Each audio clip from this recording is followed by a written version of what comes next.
Hello everyone, स्वागत है आप सभी का हमारे एक और ऑनलाइन सेशन में। इस बार ये जो वीडियो होगा इसमें हम कवर करेंगे इकोनॉमिक्स का जो चैप्टर फर्स्ट है आपका, तो क्लास 10th का चैप्टर फर्स्ट है इकोनॉमिक्स में, जो कि है डेवलपमेंट। वो इस वीडियो में जो है हम कवर करेंगे। और इस चैप्टर के हो सकता है हमें 2 वीडियो में जो है ये पूरा चैप्टर कवर करना पड़े, क्योंकि बेसिकली जो इसमें माइनर पॉइंट्स हैं, छोटे छोटे पॉइंट्स हैं, वो भी हम अच्छे से डिस्कस करेंगे। सबसे पहले आपका जो ये चैप्टर है, जो चैप्टर 1 है डेवलपमेंट इकोनॉमिक्स का, ये चैप्टर वैसे है तो एक बेसिक चैप्टर। इसमें जो है डेवलपमेंट के बारे में बताया गया है, बेस क्या है डेवलपमेंट का।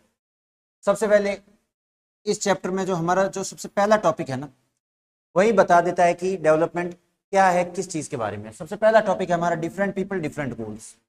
अच्छा देखो, डेवलपमेंट का मतलब क्या है, हिंदी में हमें पता है डेवलपमेंट मतलब क्या होता है, विकास। ये आपका विकास ही डेवलपमेंट है। कोई जगह पर पहले सड़क नहीं थी, अब सड़क बना दी गवर्नमेंट ने, वो क्या हो गया, डेवलपमेंट।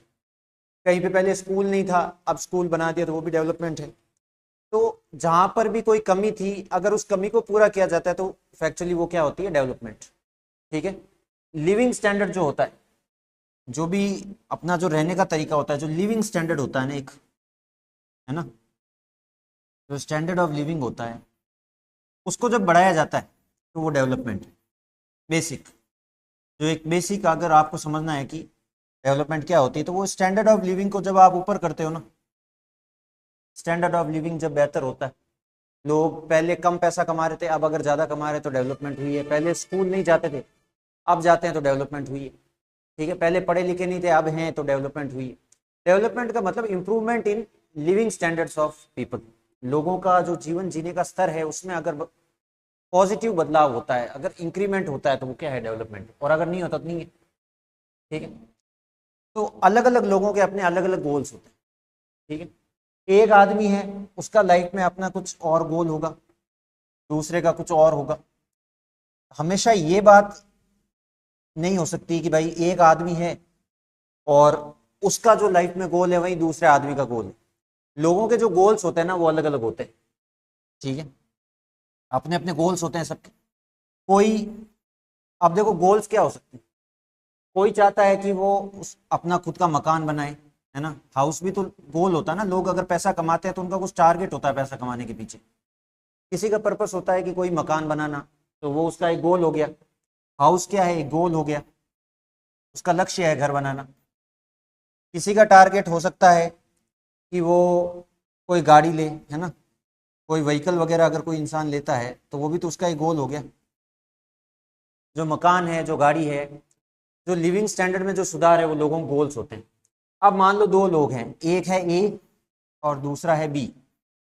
ये 2 लोग हैं, दोनों पड़ोस में रहते हैं, एक दूसरे के आसपास रहते हैं, इनके मकान एक दूसरे के पास पास बने हुए। ए का गोल है कि वो जो अपना छोटा सा घर है ना, उसकी जगह बड़ा मकान बनाए। और जो बी है, उसका गोल है कि उसे एक अच्छी सी गाड़ी लेनी है। ठीक है। तो यहाँ दोनों लोगों के गोल्स तो अलग हो गए ना, टारगेट दोनों का अलग हो गया। तो अब ए के लिए विकास का मतलब क्या हुआ, ए के लिए विकास का मतलब है कि वो एक अच्छा मकान बना के उसमें रह पाए, उसके लिए वो है विकास। और जो बी है, उसके लिए विकास क्या है, उसके लिए विकास है कि वो एक गाड़ी खरीद पाए। अभी मान लो वो बाइक यूज कर रहा है, तो उसका टारगेट होगा कि वो एक 4 व्हीलर खरीदे, एक कार खरीदे, है ना।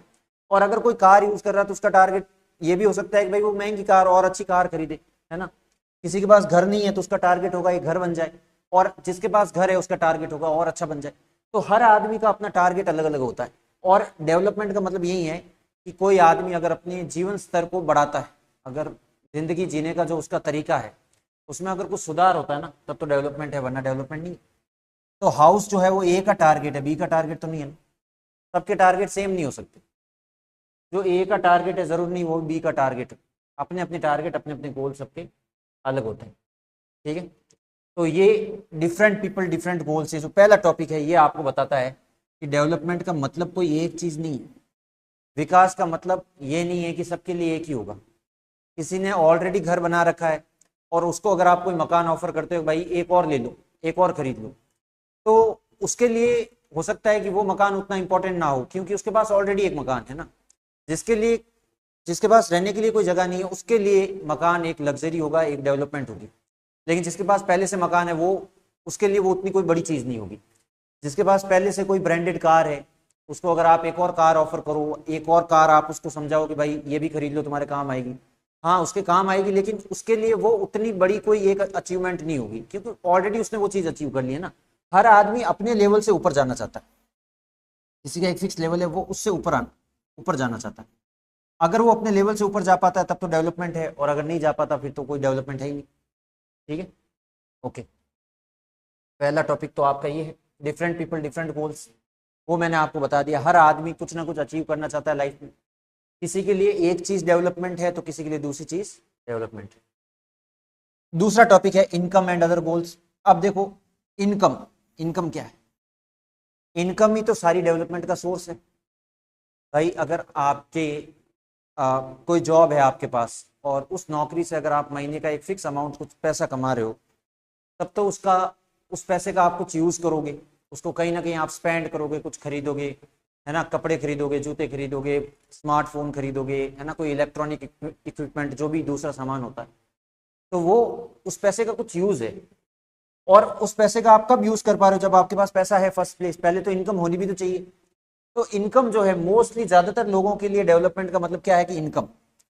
अगर लोगों की आप इनकम बढ़ा दो तो वो डेवलपमेंट। इनकम से बड़ी डेवलपमेंट कोई नहीं है। अगर लोगों की जेब में आप ज्यादा पैसा डाल दो तो वही उनके लिए सबसे बड़ी डेवलपमेंट है। कोई महीने के 40,000 कमा रहा है और अब कुछ ऐसा होता है कि जिससे वो 80,000 कमाने लगता है, कोई 80,000 कमा रहा है वो 1 लाख कमाने लग गया, है ना। तो उससे क्या हुआ कि उसका जो लेवल था ना वो बढ़ गया, उसकी इनकम बढ़ गई। इनकम बढ़ते ही ऑटोमेटिक डेवलपमेंट हो जाती है। एक जनरल पर्सपेक्टिव ये है कि अगर आपको डेवलप करना है किसी सोसाइटी को, किसी समाज को, किसी इंसान को अगर आपको डेवलप करना है ना, तो उसकी इनकम बढ़ा दो। आप किसी की इनकम बढ़ाओ, इनकम बढ़ती ऑटोमेटिक क्या हो जाएगा, है ना, इनकम बढ़ते ही वो चीजें खरीद पाएगा और उसके लिए वही डेवलपमेंट है। इनकम होगी तो मकान खरीद पाएगा, इनकम होगी तो कार खरीद पाएगा, है ना। तो इनकम यहाँ पे बहुत इंपॉर्टेंट फैक्टर है। इनकम के अलावा भी कुछ अदर गोल्स भी होते हैं लोगों के। इनकम एक इंपॉर्टेंट फैक्टर है, लेकिन इनकम सब कुछ नहीं है। इनकम इज नॉट एवरीथिंग, है ना। मान लो आप किसी सिटी में रहते हैं, आपकी इनकम बहुत अच्छी है, आप महीने के लाखों रुपए कमा रहे हैं, मतलब आपके पास इतना पैसा है कि आप एक अच्छी खासी जिंदगी जी रहे हैं। आपके पास घर है, गाड़ी है, बैंक बैलेंस है ना, परिवार के सभी लोग जो है आपके साथ रहते हैं, सब कुछ वो अच्छा चल रहा है। लेकिन इमेजिन करो कि जो सड़क आपके घर की तरफ आती है, जो आपकी कॉलोनी में आती है, आपकी सोसाइटी की तरफ जो सड़क आती है, वो रोड पूरी टूटी फूटी है। ठीक है, बार बार कंप्लेन करने पर भी जो गवर्नमेंट के लोग हैं उस सड़क को जो है सही नहीं कर रहे, है ना। गवर्नमेंट अपनी तरफ से कोई स्टेप्स नहीं ले रही कि आपके एरिया में ट्रांसपोर्ट अच्छा हो या रोड अच्छी हो। तो इनकम सब कुछ नहीं है। कुछ चीजें हैं जो आपके हाथ में नहीं है। आपकी कितनी भी इनकम हो, वो सड़क आप थोड़ी बनाओगे, है ना। जो 100-200 किलोमीटर लंबी कोई सड़क है आपकी सिटी से गुजर रही है, वो टूटी फूटी है, तो अगर आपकी कितनी भी इनकम है तो वो सड़क आप थोड़ी बनाओगे, वो तो गवर्नमेंट का काम गवर्नमेंट ही करेगी। अगर किसी कंट्री में लोगों के पास इनकम तो बहुत है, लोग बहुत पैसा कमा रहे हैं, लेकिन फिर भी वहां पे जो भी गवर्नमेंट रिलेटेड फैसिलिटीज हैं वो नहीं है, तो फिर डेवलपमेंट की कमी तो है। इनकम है लेकिन हॉस्पिटल्स नहीं है, अच्छी रोड्स नहीं है, अच्छे स्कूल्स नहीं है, तो आप उस इनकम का करोगे भी क्या? आपके पास पैसा है लेकिन आप उसको खर्च कहाँ करो? आप किसी ऐसे एरिया में रहते हो जहाँ पे स्कूल्स नहीं है, ठीक है, आप अपने भाई बहनों को स्कूल भेजना चाहते हैं, आप अपने बच्चों को भेजना चाहते हैं स्कूल, तो आपके पास पैसा तो है खर्च करने के लिए, फीस भरने लायक पैसा है, लेकिन स्कूल ही नहीं है, तो आप खर्च कहाँ करो, है ना। तो वो भी कुछ इंपॉर्टेंट फैक्टर्स हैं। आपके पास खर्च करने के लिए पैसा होना चाहिए, और जहां पर पैसा खर्च होना चाहिए जिस जगह पर, वो जगहें भी होनी चाहिए, है ना। आपके पास रिसोर्स भी तो होने चाहिए ना। आपके पास पैसा है तो पैसा खर्च कहाँ होगा? खर्च करने के लिए कोई जगह भी तो होनी चाहिए। आपको कोई सामान चाहिए लेकिन पूरे एरिया में कोई दुकान नहीं है जो वो सामान बेचती। आपके पास पैसा है लेकिन वो सामान आप कहाँ से लाओगे? तो इसलिए जो डेवलपमेंट है वो इंडिविजुअल भी है। आपको खुद की इनकम तो बढ़ानी है, प्लस सोसाइटी को भी थोड़ा चेंज करना है, ताकि जो चीज आपको चाहिए वो आपको मिल जाए। इंडिविजुअल, ये तो हो गया इंडिविजुअल, खुद की इनकम बढ़ाना तो इंडिविजुअल टारगेट हो गया ना। हर आदमी चाहता है कि उसकी इनकम बढ़े। एक होता है अपना नेशनल गोल। नेशनल गोल ये होता है कि इनकम बढ़ने के बाद भी इनकम से कौन कौन सी चीजें खरीदी जा सकती है वो सारी अवेलेबल होनी चाहिए कंट्री में, ठीक है। कोई ऐसी कंट्री है जहाँ पे सिविल वॉर चल रही है, वहाँ की गवर्नमेंट, वहाँ की आर्मी, वहाँ किसी आतंकवादी, किसी टेररिस्ट ग्रुप से लड़ रही है, या वहाँ की जनता सड़कों पर उतर आई है, वहाँ रोज दंगे होते रहते हैं। अब वैसी कंट्री में कोई आदमी रहता है, उसके पास बहुत पैसा है, लेकिन फिर भी सिक्योरिटी नहीं है, भरोसा नहीं है कि कब कोई लोग आएंगे उसके घर में और सब कुछ लूट लेंगे, है ना। तो इनकम का भी रोल होता है पर उतना ज्यादा रोल नहीं होता। इनकम के साथ आपको नेशनल लेवल पर जो बेसिक चीजें हैं, जो सिक्योरिटी है, जो रोड्स हैं, जो ट्रांसपोर्ट फैसिलिटीज हैं, जो एक क्लीन एनवायरनमेंट जो होता है, पॉल्यूशन फ्री एनवायरनमेंट है, वो सब तो आप अपनी इनकम से भी नहीं ला सकते भाई, वो सब तो गवर्नमेंट को ही आपके लिए अरेंज करना पड़ेगा। तो आपकी सोसाइटी में, आपके जिस समाज में आप रहते हो, वहाँ जो बड़ी बड़ी ऑर्गेनाइजेशंस हैं वही अरेंज करेगी वो सब कुछ, है ना। तो ये सारी चीज़ें भी इंपॉर्टेंट है। अच्छा, नेक्स्ट, ये दो टॉपिक तो आई होप आपको पूरे क्लियर होंगे, है ना, कि इनकम एंड अदर गोल्स क्या है। अदर गोल्स बेसिकली वो हैं जो वो सारी चीज़ें जो आपकी पहुंच के परे हैं, जो आप नहीं कर सकते, जो गवर्नमेंट को ही करना पड़ेगा, है ना, जो ऑर्गेनाइजेशंस को ही करना पड़ेगा आपके लिए। आप तो इंडिविजुअल गोल्स को फुलफिल कर सकते हो, आप अपनी इनकम बढ़ा सकते हो, खर्चा कर सकते हो, लेकिन जो चीज़ें आपको चाहिए और वो सोसाइटी में अवेलेबल नहीं है, तो खर्चा करके भी वो चीज़ें आप कहाँ से लाओगे, है ना, वो बात है। तो ये दो मेन टॉपिक्स हैं, जो स्टार्टिंग के दो टॉपिक हैं इस चैप्टर में, वो ये हैं। पहला तो अलग अलग लोगों के अलग अलग गोल्स होते हैं, सबके लिए डेवलपमेंट का मतलब अलग अलग है। कोई स्टूडेंट है, उसके लिए डेवलपमेंट का मतलब ये होगा कि भाई वो जिस स्कूल में पढ़ रहा है उससे अच्छा स्कूल कोई उसके आसपास के एरिया में शुरू हो, जहाँ पे जाके वो पढ़ सके। कोई डॉक्टर है तो उसके लिए डेवलपमेंट का मतलब ये है कि अभी वो जैसी मशीनें यूज कर रहा है इलाज करने के लिए, जो इक्विपमेंट यूज कर रहा है लोगों के टेस्ट वेस्ट करने के लिए, उससे अच्छे इक्विपमेंट उसको मिले। तो डेवलपमेंट का मतलब सबके लिए अलग अलग होता है, ठीक है। अब किसी डॉक्टर के लिए इस बात से कोई फर्क नहीं पड़ता कि कैसा स्कूल उसके आसपास शुरू होता है, क्योंकि वो तो पढ़ चुका ना। अब ये थोड़ी है कि कोई डॉक्टर स्कूल में पढ़ने जाएगा तो स्कूल खुलने से स्टूडेंट्स की डेवलपमेंट होगी, डॉक्टर्स की डेवलपमेंट नहीं होगी, है ना। तो सबके लिए डेवलपमेंट का कुछ अपना अलग अलग मतलब होता है। ओके, अगले टॉपिक की तरफ चलते हैं। अच्छा, तो आपका नेक्स्ट टॉपिक है, जो थर्ड टॉपिक है इस चैप्टर में, दैट इज नेशनल डेवलपमेंट। जैसा कि मैंने आपको बताया, डेवलपमेंट दो तरह की होती है। एक तो इंडिविजुअल लेवल पे जो डेवलपमेंट होती है, ये तो इंडिविजुअल, एक तो इंडिविजुअल लेवल पे जो डेवलपमेंट है वो, और दूसरी आपकी जो नेशनल लेवल पे डेवलपमेंट है वो। दूसरे पे है नेशनल डेवलपमेंट, है ना। तो इंडिविजुअल डेवलपमेंट और नेशनल डेवलपमेंट, है ना। तो इन दोनों के अपने अलग अलग मतलब बनते हैं। इंडिविजुअल डेवलपमेंट मैंने बता दिया कि जॉब होनी चाहिए, घर होना चाहिए, कार होनी चाहिए, सबके अपने अपने टारगेट्स। नेशनल डेवलपमेंट क्या है कि भाई कंट्री में सिक्योरिटी होनी चाहिए, आप जिस एरिया में रहते हो वहाँ पे सब कुछ सिक्योर होना चाहिए, सब कुछ अच्छा होना चाहिए, ठीक है। वहाँ पे क्राइम नहीं होना चाहिए, वहाँ पे जो है पॉल्यूशन नहीं होना चाहिए, एनवायरनमेंट, है ना। एक तो सिक्योरिटी होगी, दूसरा वहाँ पे जो है ट्रांसपोर्ट फैसिलिटीज़ वो अच्छी होनी चाहिए। तो ये सारी जो चीज़ें हैं ना, ये भी बहुत इंपॉर्टेंट है, ठीक है। ये आपको अपने माइंड में रखनी है। ओके, इंडिविजुअल डेवलपमेंट और नेशनल डेवलपमेंट, ये दो टॉपिक्स बहुत इंपॉर्टेंट है, इनका खास ध्यान रखना है, ठीक है। माइंड में आपको लेके चलना है कि डेवलपमेंट दो टाइप की होती है, एक तो इंडिविजुअल लेवल की डेवलपमेंट है, दूसरी नेशनल लेवल की। जो बड़े बड़े कंट्री में हॉस्पिटल्स वगैरह बनते हैं वो सब गवर्नमेंट के दम पर ही बनते हैं, गवर्नमेंट ही बनाती है, तो वो नेशनल डेवलपमेंट का मैटर होगा। और इंडिविजुअल डेवलपमेंट क्या होती है, हम जो खुद की परिवार के विकास के लिए, खुद के विकास के लिए, खुद की लाइफ को बेहतर बनाने के लिए जो अपने स्तर पे जो काम करते हैं वो इंडिविजुअल डेवलपमेंट। आप पढ़ाई लिखाई करके एक नौकरी के लिए कोई ट्राई करो और आपको नौकरी मिल जाए तो वो तो आपका एफर्ट है, वो गवर्नमेंट का एफर्ट नहीं है, ठीक है। तो नेशनल डेवलपमेंट ये है, राष्ट्रीय स्तर पे जब विकास होता है तो वो नेशनल डेवलपमेंट। ऑलराइट, आगे है कंपैरिजन। अब देखो, आपने देखा होगा कि बहुत सारे जो स्टेट्स हैं इंडिया में, अपने जो मोस्टली जो वेस्टर्न इंडिया में जो स्टेट्स हैं, जैसे महाराष्ट्र है फॉर एग्जांपल, महाराष्ट्र है, गुजरात है, मैं शॉर्ट में लिख रहा हूँ, महाराष्ट्र को एमएच लिख रहा हूँ, गुजरात है दूसरे नंबर पे आपका, है ना। तो ये गुजरात, महाराष्ट्र, जो ऐसे इस तरह के जो स्टेट्स हैं, यहाँ आप देखोगे डेवलपमेंट बहुत अच्छी है। इन स्टेट्स में लोगों की इनकम अच्छी है, यहाँ पे एजुकेशन फैसिलिटीज़ हैं, हॉस्पिटल्स हैं, है ना, स्कूल्स हैं, तरह तरह के इंस्टीट्यूशंस हैं, यहाँ सब कुछ है। वहीं आप इन स्टेट्स के विपरीत, इन स्टेट्स के अपोजिट, ये तो वेस्ट इंडिया के वेस्ट में है ये स्टेट्स, आप कंट्री के जो ईस्ट में जो स्टेट्स हैं उनको अगर देखो, आसाम है, मणिपुर है, नागालैंड है, मिजोरम है, त्रिपुरा, है ना, फिर बंगाल है, बिहार है, झारखंड, क्या उन स्टेट्स में इतनी डेवलपमेंट है जितनी महाराष्ट्र और गुजरात में, है ना। तो सीधा सा जवाब है नहीं है। इंडिया का जो वेस्ट वाला पार्ट है ना वो काफ़ी ज़्यादा डेवलप है ईस्ट के कंपैरिजन में। इंडिया के जो ईस्ट वाले स्टेट्स हैं, जो ईस्ट में सिटीज़ हैं, जो गांव हैं, वहाँ पे उतनी अच्छी डेवलपमेंट नहीं है जितनी महाराष्ट्र में है, गुजरात में है या कर्नाटक में है ना।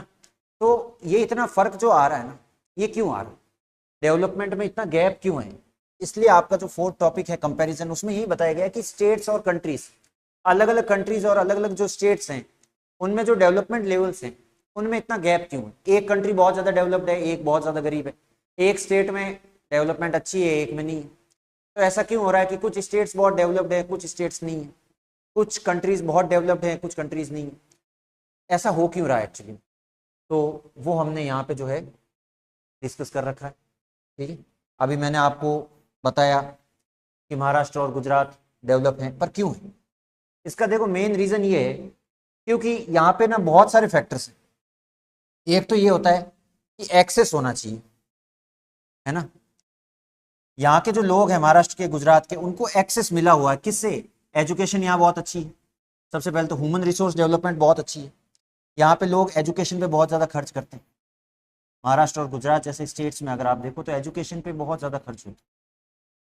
ठीक है, फिर यहाँ पे आप देखो ट्रांसपोर्ट फैसिलिटीज़ बहुत अच्छी हैं। इन स्टेट्स में बड़े बड़े हाईवेज हैं, है ना, एयरपोर्ट्स हैं, यहाँ पे रेलवे स्टेशन हैं, यहाँ पे कनेक्टिविटी बहुत अच्छी है। ठीक है, फिर यहाँ पे जो है अगला जो है वो ये है कि कंपनीज बहुत सारी हैं, बहुत सारी इंडस्ट्रीज हैं, बहुत सारी प्राइवेट कंपनीज हैं, है ना। उस कारण क्या होता है कि यहाँ पे रोजगार भी बहुत है, लोगों को नौकरियां भी बहुत ज्यादा मिल रही। अब देखो जॉब्स ज्यादा हैं तो इनकम ज्यादा है, इनकम ज्यादा है तो लोग अपने बच्चों को अच्छे से अच्छे स्कूल्स में पढ़ा पाते हैं। एजुकेशन अच्छी होगी तो फिर आगे जाके जॉब के चांस उनके भी अच्छे होंगे।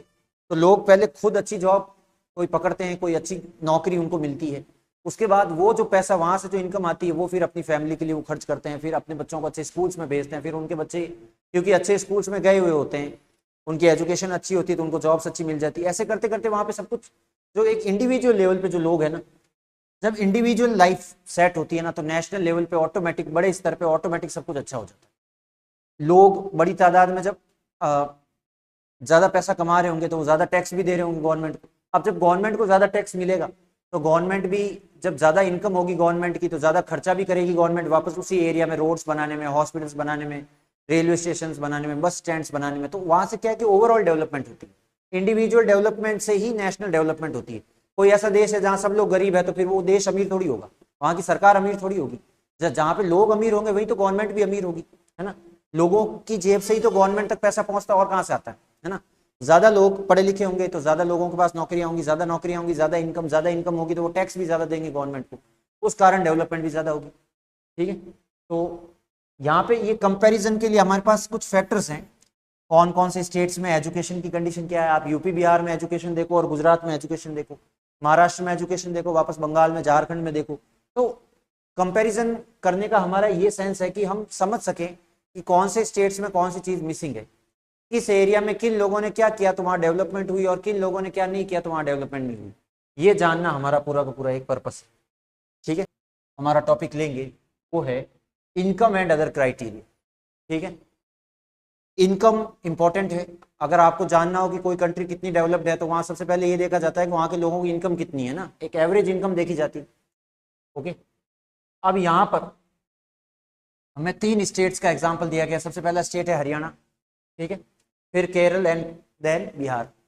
हरियाणा, केरला एंड बिहार ये इंडिया के 3 स्टेट्स हैं। हरियाणा हमारे नॉर्थ इंडिया में है, केरला साउथ में और बिहार ईस्ट साइड में, ईस्ट इंडिया में। ठीक है, अब यहाँ पर हमने कुछ चीजें कंपेयर की है तीनों स्टेट्स की। जैसे फॉर एग्जांपल सबसे पहले है मोर्टेलिटी रेट। अब मोर्टेलिटी रेट अगर आपको पता हो तो ये क्या होता है कि बेसिकली अगर किसी एरिया में या किसी स्टेट में 1000 बच्चे पैदा होते हैं, है ना, फॉर एग्जांपल एक कोई एक पर्टिकुलर एरिया है, वहां पे एक महीने में 1000 बच्चे पैदा हो रहे हैं, तो उनमें से कितने ऐसे बच्चे हैं जो 1 साल की उम्र से पहले जिनकी डेथ हो जाती है ना, पैदा होती ही उनकी मृत्यु हो जाती है किसी कारण। तो हरियाणा में आप देखो 1000 में से ना 28 बच्चे 1 साल की उम्र से पहले ही दुनिया को छोड़ के चले जाते हैं। ठीक है, तो हरियाणा में मोर्टिलिटी रेट कितनी है? 28। मतलब मेडिकल फैसिलिटीज की कुछ कमी है ना, बच्चे पैदा होते ही मर रहे हैं, 1 साल की उम्र से पहले ही बच्चों की मौत हो रही है। इसको इन्फेंट मोर्टिलिटी रेट बोलते हैं बेसिकली। इन्फेंट मतलब छोटे बच्चे, है ना, छोटे बच्चे जो मतलब जस्ट उनका जन्म हुआ है कुछ महीनों पहले, कुछ 1-2 साल पहले वो। तो हरियाणा में इन्फेंट मोर्टिलिटी रेट कितनी है? 28। वहीं आप केरला में देखो इन्फेंट मोर्टिलिटी रेट कितनी है? 6। हर 1000 में से सिर्फ 6 बच्चे ऐसे होते हैं जो किसी कारण पैदा होते ही दुनिया को छोड़ के चले जाते हैं, है ना, किसी कारण उनकी डेथ हो जाती है ना, मेडिकल ट्रीटमेंट की कमी के कारण होता है मोस्टली। तो तो केरला में ये नंबर बहुत कम है, 1000 में से सिर्फ 6 बच्चे हैं जो बच नहीं पाते जन्म के बाद। वहीं बिहार में आप देखो 27, हर 1000 में से 27 बच्चों की डेथ हो जाती है 1 साल की उम्र से पहले ही। तो ये हम स्टेट्स को कंपेयर कर रहे हैं। फिर आप लिटरेसी रेट देखो, हरियाणा में पढ़े लिखे लोग कितने हैं 100 में से, हर 100 में से 82 लोग जो हैं हरियाणा में वो अपना नाम लिख सकते हैं और पढ़ सकते हैं। भाई लिटरेसी रेट का मतलब तो यही हुआ कि कोई आदमी अगर अपना नाम लिख पा रहा है, नाम पढ़ पा रहा है, तो वो लिटरेसी रेट, ठीक है, वो लिटरेट है, उसको लिटरेट मान लिया जाता है। तो हरियाणा में 82% लोग जो हैं, ऑलमोस्ट हर 100 में से 82 लोग, 82 लोग जो हैं वो लिटरेट है हरियाणा। वहीं केरला में 94 लोग जो हैं वो लिटरेट है, सिर्फ 6% है जो लिटरेट नहीं। बिहार में आप देखो लिटरेसी सबसे कम है 62, पूरे इंडिया में सबसे कम लिटरेसी बिहार की है, सबसे कम लिटरेट जो स्टेट है वो बिहार, ओनली 62% है ना।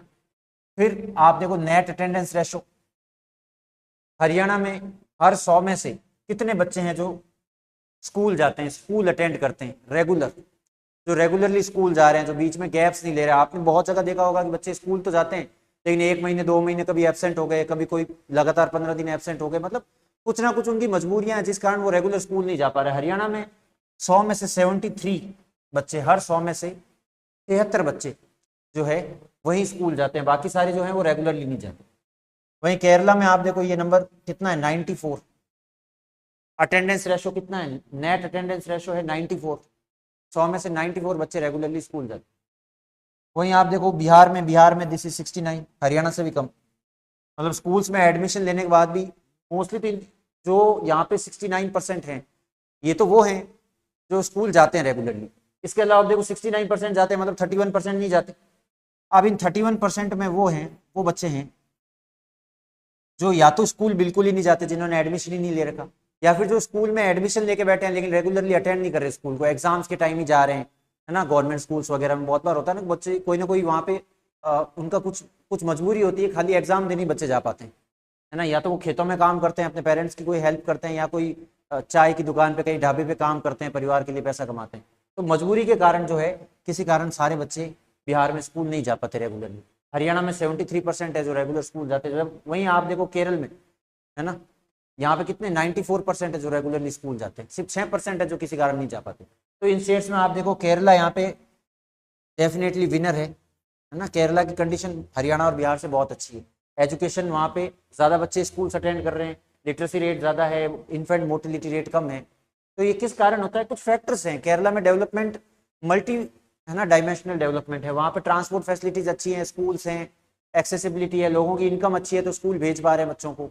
सारे फैक्टर्स जो हैं वो मिलकर काम करते हैं और इसी कारण जो है हमने ये 3 स्टेट्स का एग्जाम्पल दिया गया जहाँ पे डेवलपमेंट होती है, वहाँ सब कुछ कितना अच्छा हो सकता है ये हमें इस टेबल से पता चलता है ना। ओके चलो नेक्स्ट। अब आगे आप देखो average income and human development report. Average income जो होती है ना, एवरेज इनकम हम कैसे कैलकुलेट करते हैं। मान लो कि एक गांव है, वहां पे एक आदमी है, पर्सन ए है, वो महीने के 40,000 कमाता।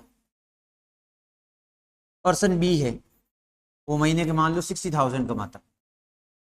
और पर्सन सी है फॉर एग्जांपल, वो भी कुछ महीने के चलो 22,000 या ऐसा कुछ कमाता है ना। इसी तरह से गांव में 1000-2000 लोग रहते हैं, 1000-2000 परिवार है, और सबकी इनकम अपनी अलग अलग है, मंथली इनकम। तो अब अगर आपसे कोई पूछे कि इस गांव में लोगों की इनकम क्या है बताओ, तो आप एक बेसिकली क्या इनकम बताओगे। सबकी इनकम तो अलग है ना, आप किसकी इनकम बताओगे, ठीक है। तो उसके लिए आपको एवरेज इनकम निकालनी पड़ेगी। एवरेज इनकम का फॉर्मूला क्या होता है, एवरेज इनकम का फॉर्मूला ये होगा, है ना, कि आपको जो टोटल लोग हैं उनकी टोटल इनकम को प्लस करना होगा। Total income upon total population.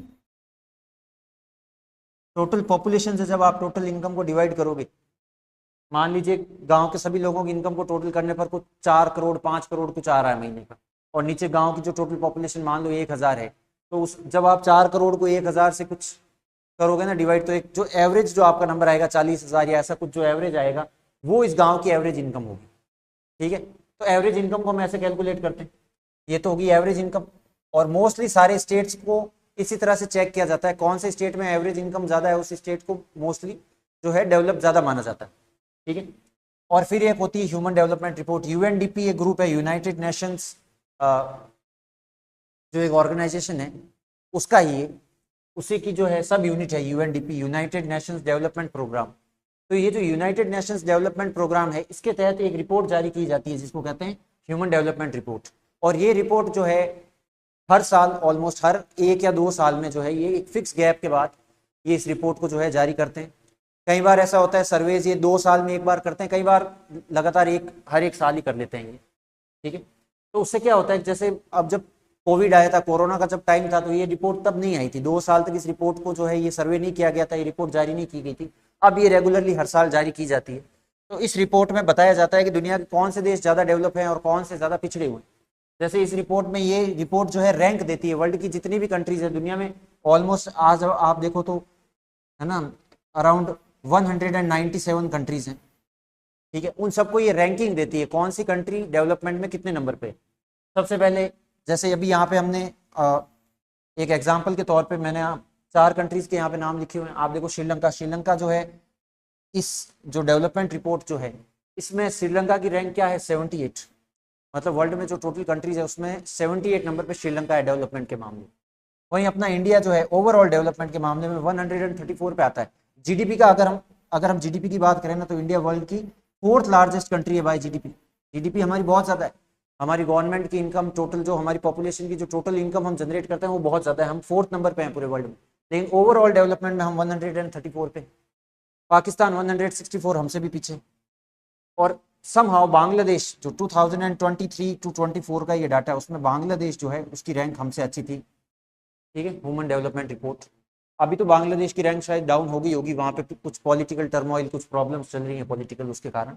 But 2023 से 24 में जो है बांग्लादेश की रैंक इंडिया से अच्छी थी। तो ये ओवरऑल डेवलपमेंट को ये रिपोर्ट बताती है, और इसमें बहुत सारे फैक्टर्स को जो है कंसिडर किया जाता है। मल्टीपल फैक्टर्स होते हैं, जैसे एजुकेशन, ठीक है, पब्लिक फैसिलिटीज़, हॉस्पिटल्स कितने हैं, स्कूल्स कितने हैं, लोगों की इनकम जो है वहाँ पे एवरेज इनकम क्या है ना, इन्फ्लेशन कितनी है, महंगाई कितनी है, उन सारी चीज़ों को कंसीडर करके एक ही रिपोर्ट तैयार की जाती है। इसको कहते हैं ह्यूमन डेवलपमेंट रिपोर्ट। कौन पब्लिश करता है, UNDP, United Nations Development Programme, उसके तहत ये पब्लिश की जाती है यूनाइटेड नेशंस ऑर्गेनाइजेशन के द्वारा।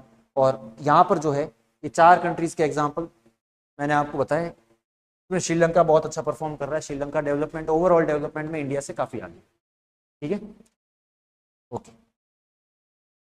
नेक्स्ट जो अगला हमारा टॉपिक है वो है public facilities and sustainability of development. अब देखो पब्लिक फैसिलिटीज का मतलब क्या है। पब्लिक फैसिलिटीज मतलब आपके गांव में, शहर में, आपकी कॉलोनी में रोड्स हैं या नहीं है, अगर है तो कैसी है, फिर उसके बाद हॉस्पिटल्स कैसे हैं, फिर स्कूल्स वो कैसे हैं, है या नहीं है वो भी, है ना। तो ये सारी चीज़ें इंपॉर्टेंट है कंसीडर करना। पब्लिक फैसिलिटीज़ वो हैं जो जनरल पब्लिक के यूज़ के लिए गवर्नमेंट के द्वारा प्रोवाइड की जाती है ना। गवर्नमेंट हॉस्पिटल्स हैं, गवर्नमेंट स्कूल्स हैं, ये सारी पब्लिक फैसिलिटीज़ हैं। इनके अलावा जो प्राइवेट स्कूल्स हैं, प्राइवेट हॉस्पिटल्स हैं, ये सारी भी पब्लिक फैसिलिटीज़ हैं, बट वो प्राइवेट सेक्टर पब्लिक फैसिलिटीज़ हैं। गवर्नमेंट की जो फैसिलिटीज़ होती है ना, वो जनरल पब्लिक के लिए मोस्टली बहुत अफोर्डेबल रेट्स पे होती है। गवर्नमेंट हॉस्पिटल्स में मोस्टली दवाइयाँ सारी फ्री मिलती हैं, ठीक है। प्राइवेट हॉस्पिटल में उसके लिए पैसा देना पड़ता है। गवर्नमेंट स्कूल्स में पढ़ाई फ्री होती है 8th क्लास तक, प्राइवेट में आपको पैसा देना पड़ता है। तो पब्लिक फैसिलिटीज जो है ट्रू सेंस में, तो जो गवर्नमेंट फैसिलिटी है वही पब्लिक फैसिलिटी है, क्योंकि वो ऐसे प्राइस, ऐसे दाम पर मिलती है लोगों को वो चीजें कि हर कोई अफोर्ड कर सके, ठीक है। अब देखो पब्लिक फैसिलिटीज होनी चाहिए कोई भी कंट्री में, कोई भी स्टेट में, कोई भी गांव में, कोई भी सिटी में, तभी तो डेवलपमेंट होगी। लोगों का एक्सेस होना चाहिए, लोगों को हर चीज आराम से मिलनी चाहिए। उसके अलावा सस्टेनेबिलिटी ऑफ डेवलपमेंट है कि अगर डेवलपमेंट हो रही है तो क्या उससे नेचर का कोई नुकसान तो नहीं हो रहा कहीं। अगर कोई सड़क बन रही है और अगर 100 पेड़ काटे जा रहे हैं सड़क को बनाते टाइम, तो एक तरीका ये है कि 100 पेड़ काट दिए जाए, वो तो जरूरी है, सड़क तो बनानी पड़ेगी। उसके बाद जब सड़क बन जाए तो 100 पेड़, 100 की जगह अगर 200 पेड़ और लगा दिए जाए सड़क के, है ना, पास में दोनों तरफ, तो आप देखोगे कि उससे पॉल्यूशन की प्रॉब्लम भी नहीं होगी। डेवलपमेंट की डेवलपमेंट हो रही है, और साथ ही साथ जो दूसरी जो प्रॉब्लम्स हो रही थी, पेड़ कम पड़ रहे थे, वो भी हमने रेक्टिफाई कर दी, दूसरे पेड़ लगा दिए और, ठीक है। तो सस्टेनेबिलिटी ऑफ डेवलपमेंट मतलब डेवलपमेंट ऐसे करना कि नेचर को भी कोई नुकसान ना हो, ठीक है, वो होती है सस्टेनेबिलिटी ऑफ डेवलपमेंट, उसको मेंटेन करना, ठीक है। तो पब्लिक फैसिलिटीज, सरकार के द्वारा लोगों को सारी फैसिलिटीज दी जाना, वो होगी पब्लिक फैसिलिटीज। और वो फैसिलिटीज भी ऐसे तरीके में दिए जाना कि एनवायरनमेंट का भी नुकसान ना हो, पेड़ कट रहे हैं तो पेड़ लगाए भी जा रहे हैं दोबारा, ऐसा कुछ जो सेटअप किया जाता है वो अपना होता है सस्टेनेबल डेवलपमेंट, ठीक है। डेवलपमेंट करो लेकिन नेचर को कोई नुकसान मत करो। अब इसमें देखो नेचर को क्या क्या नुकसान होता है। अभी डेवलपमेंट के कारण एक तो ग्राउंड वाटर डिप्लीशन हो रही है, जमीन में जितना भी पानी है हैंडपंप बना बना के लोग निकाल रहे हैं। अब पानी जमीन में जा कहीं से नहीं रहा, जितना पहले गया हुआ है किसी कारण, नदियां वगैरह जो तालाब वगैरह पुराने टाइम में जो जमीन में समा गए पूरे, जो क्रैक्स होते हैं जमीन में, फॉल्स और क्रैक्स होते हैं, उनके कारण जमीन में जो ग्राउंड वाटर जितना भी गया, अभी हम वो सारा वाटर निकाल रहे हैं, नया कुछ भर नहीं रहे हैं। ठीक है, तो एक तो ग्राउंड वाटर डिप्लीशन हो रहा है बहुत ज्यादा, एक हो रहा है एग्जॉशन ऑफ नेचुरल रिसोर्सेज, जो नेचुरल रिसोर्स है, जो जमीन से जो भी कुछ निकलता है, पेट्रोलियम निकलता है, कोल निकलता है, गोल्ड सिल्वर जो कुछ हम निकाल रहे हैं, कॉपर वगैरह, वो सारा डिप्लीट हो रहा है। डेवलपमेंट इतनी ज्यादा करनी पड़ रही है हमें, इतनी ज्यादा पॉपुलेशन बढ़ गई है दुनिया में कि इन सारे रिसोर्सेज को हमें जमीन से निकालना पड़ रहा है। इस कारण जमीन में ये सारे रिसोर्सेज क्या हो रहे हैं, एग्जॉस्ट हो रहे हैं, खत्म हो रहे हैं। ग्राउंड वाटर पानी भी खत्म हो रहा है जमीन में से, है ना, जगह जगह पे हैंडपंप्स लगे हैं, लोग पानी को बाहर निकाल रहे हैं। ठीक है, तो वो भी एक प्रॉब्लम है। तो ये सारी चीजें भी इस चैप्टर में डिस्कस की, कि ये इनफैक्ट आपका लास्ट टॉपिक यही है कि डेवलपमेंट हो तो सस्टेनेबल होनी चाहिए। ऐसा ना हो कि डेवलपमेंट के चक्कर में हम ग्राउंड वाटर पूरा खत्म कर दें, या हम सारे नेचुरल रिसोर्सेज को एग्जॉस्ट कर दें, खत्म कर दें। डेवलपमेंट होनी चाहिए, बट कोई उसके बदले में हम प्रकृति को नुकसान नहीं कर सकते, नेचर को डैमेज नहीं कर सकते। ठीक है, तो ये आपके पूरा का पूरा जो चैप्टर है, सिंपल वर्ड्स में जो सबसे इंपॉर्टेंट चीजें हैं वो मैंने बताई है, जो आपके एग्जाम में जहां से क्वेश्चंस बनते हैं वो सारे हमने कवर कर लिया। I hope you enjoyed the class, I hope आपको कोई डाउट नहीं होगा इन सारे टॉपिक्स में। और